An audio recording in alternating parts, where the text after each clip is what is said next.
오늘은 성탄절 주간 마지막 본문을 함께 살핍니다. 어제 우리는 성탄절 예배를 통해서 하나님의 음성을 선명히 듣는 시간을 가졌습니다.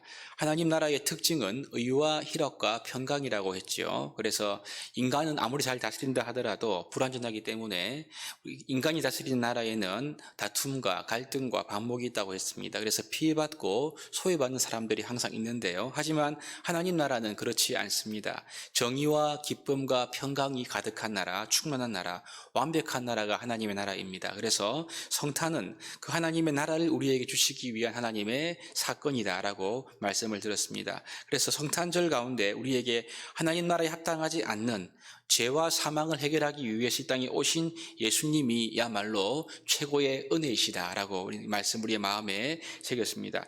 이 은혜를 받았기 때문에 아무리 우리의 상황이 어렵다 하더라도 절망할 것이 아니라 항상 기뻐하고 기도하고 또 감사할 수 있는 그러한 생활을 우리가 할 수 있는 근거가 바로 여기에 있다. 이 사실을 확인하고 붙들어야 한다는 사실을 우리가 말씀을 통해서 분명히 들었습니다.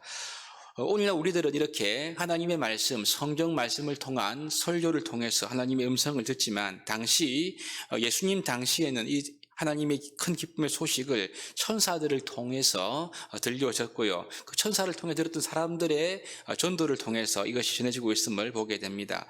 누가복음에서 누가는요, 이 성탄의 복된 소식을 전해지는 대상으로서 사회적으로 약한 자들을 많이 초점을 두고 있는데요. 복음서 가운데 마태복음과 누가복음만이 유일하게 예수님의 탄생을 기록하고 있는데 마태복음 같은 경우는 예수님이 유대인의 왕으로 나신 것을 중점으로 해서 기록을 하고 있다면 이 누가복음은요 그렇지 않습니다. 예수님의 낮아지심에 조금 더 포커스를 두고 있는 것을 보게 되지요. 그래서 사회적으로 좀 지위가 낮은 사람들에게 중점적으로 해서 그들에게 복음이 전해진 사실을 강조해서 기록을 합니다. 누가는 이래서 왜 이렇게 초점을 두고 있는가 하면요. 아무래도 누가복음 전체적인 관점이 그럴 뿐만 아니라 또 누가의 동력자였던 바울의 영향을 받은 걸로 보이는데요. 바울은 세상의 약한 자를 택해서 강한 자를 부끄럽게 하시고 또 어리석은 자들을 택해서 지혜 있는 자를 부끄럽게 하시고 없는 자, 천한 자, 즉 멸시받는 자들을 택해서 있는 자들을 부끄럽게 한다고 말하지 않습니까? 이러한 사도 바울의 영향을 통해서 아무래도 누가는 조금 더 약한 자들에게 초점 맞추고 있는 것이 아닌가라고 볼 수 있겠습니다. 오늘 본문에서도 누가는 하나님의 성탄의 기쁜 소식이 목자들, 즉 당시에 천히 여겼던 사람들을 통해서 이들이 소식을 알리셨고요. 그들을 통해서 아기 예수가 탄생한 그 기쁜 소식을 당시 사람들에게 전하고 있는 것을 기록을 하고 있습니다.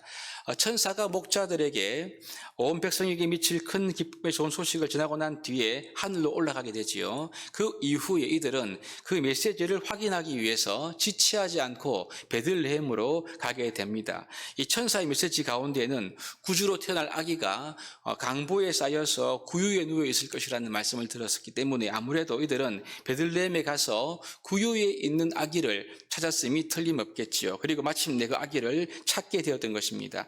그런 다음에 이들이 한 일을 성경은 두 가지로 기록을 하고 있는데요. 첫째는 천사들이 자신에게 이 아기에 대해서 말한 것을 마리아를 비롯해서 그곳에 있던 사람들에게 알렸고요. 두 번째는 그들이 본 모든 것을 통해서 하나님께 영광과 찬송을 흘렸다라고 말씀을 하고 있습니다.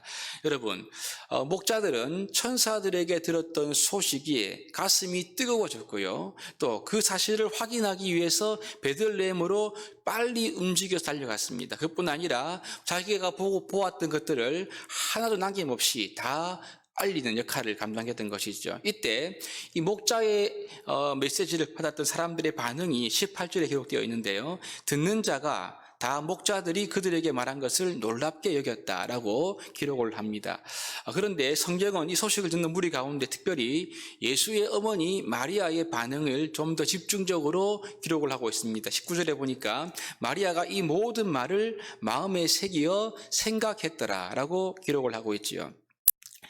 목자들이 전한 천사의 메시지가 지금 마리아의 마음에 잘 새기워지고 있다는 것을 말씀을 통해서 우리가 확인할 수가 있는 것입니다.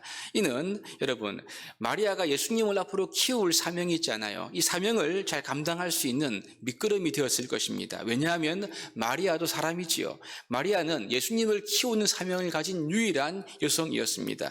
그 사명을 잘 감당하려면 이 죄인인 마리아도 하나님의 은혜가 필요했고, 하나님의 은혜는 하나님의 말씀을 통해서 이에게 주어진 것을 보게 됩니다. 그래서 이 무명의 목자들을 통해서 증거된 하나님의 말씀이 마리아의 마음속에 잘 새겨지게 된 것입니다.